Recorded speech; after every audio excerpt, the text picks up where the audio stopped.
Thank you, Mayor. And let me start by saying that the acronym for me of PLA, Project Labor Agreement, should really say pay larger amounts. I think the Mayor Liccardo presented a well thought out, unassailable memo. I think the clarity in which he drew out his arguments on how it's going to hurt small ethnic minority-owned businesses and how it will make taxpayers pay larger amounts cannot be disputed. And what do we get in return? I don't know what we get in return for PLAs. We already pay, as the mayor just spoke, prevailing wage. We already hire union contractors. There's no doubt that whoever wins the contract these days, I don't know if, are we discriminating against, maybe management can ask me, are we saying that unions cannot win bids? No. Unlike the impact fees, however, that we talked about and studied, we did this is a major policy decision that we're going on with very little study. We've done almost nothing except put together a group of people to talk about some of the effects. I don't know what's going to happen with any of the city departments specifically. Some of the city departments that's going to be affected, our Parks Department, our ESD Department, our Department of Transportation. I don't know. Nothing has been given to us about the effects of a PLA on their departments and their budgets.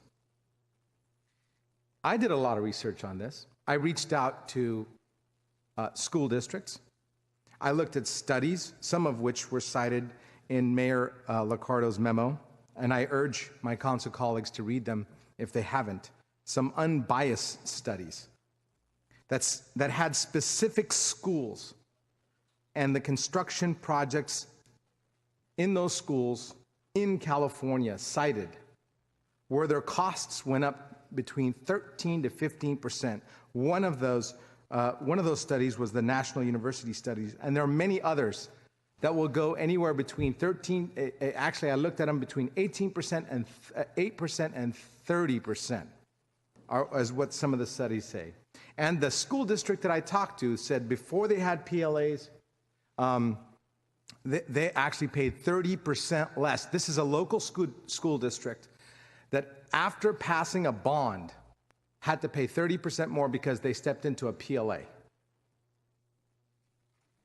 Why? Because it reduces competition and it increases bureaucracy. Besides the fact that PLAs reduce competition, there's ratios and there's hurdles. Everything has to be done. Somebody has to supervise somebody. Everything has to be cleared through the union halls in order for a single employee to get hired on that is non-union. I did a lot of research, like I said.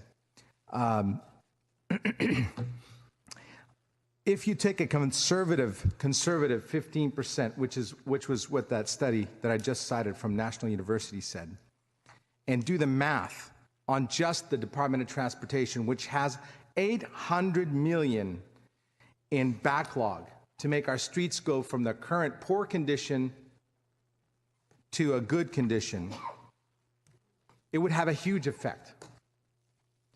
Luckily, this year we got $71 million to spend on our roads. And even that is a question. But what would 15% of 71 million be? $11 million that wouldn't go to street pavement maintenance. Instead, it would be spent on bureaucracy. The PLAs won't even help union employees. I'm going to say this again. It will not help any of you because it will not allow us to have as many jobs. We will have less jobs, therefore less projects to work on.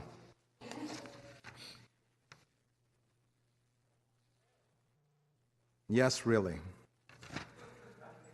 So let me ask staff, if somebody from the DOT, how many miles does $11 million, can $11 million pave? If somebody from DOT or... Sounds like a Jim Ortball question. Yes.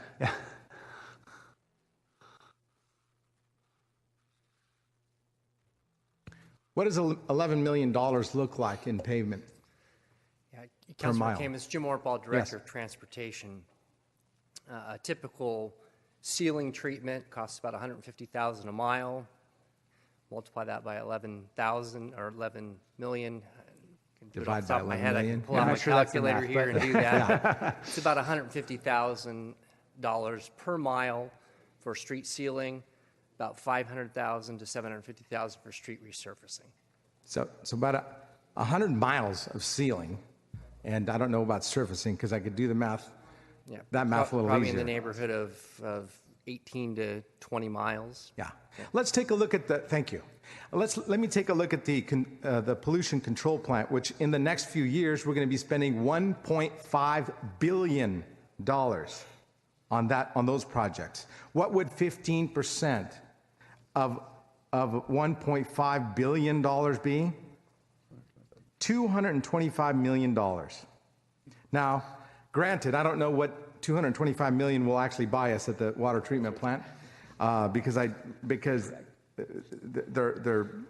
their projects are enormous.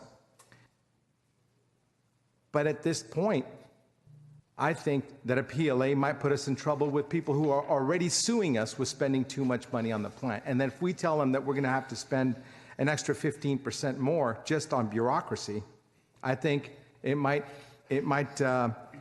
complicate the situation even more. To me, it's clear that PLAs mean pay larger amounts. If we pass this today, we'll be paying larger amounts for our park improvements. We'll be paying larger amounts for our street pavement maintenance. We'll be paying larger amounts for our water pollution control plant. So I want to ask all of you, before we walk into these decisions, if you don't believe the statistics that come out, let's get some statistics of our own. Let's do our own research. Let's find out what we're voting on. Let's find out how much it's going to cost us. Let's find out how much it's going to cost our taxpayers before we make these giant decisions that affect our entire city infrastructure. I don't think we've done our due diligence yet. I think it's important for us, as we've done in the past, to look further into the details. My motion at this point would be to pass my memo, which asks for a deferral of at least 2 months so the staff can get back to us and study the details. Thank you. All right, Councilmember Khamis. Thank you, Mayor. And the main reason I wrote this memo, quite frankly, is to try to compromise, because I don't feel that the system is broken. So why try to fix it? First of all, we cited a lot of things that Nina was already handling a lot of wage theft issues. And by the way, I was one of the people who gave 2 priority votes for wage theft policy that we have in place.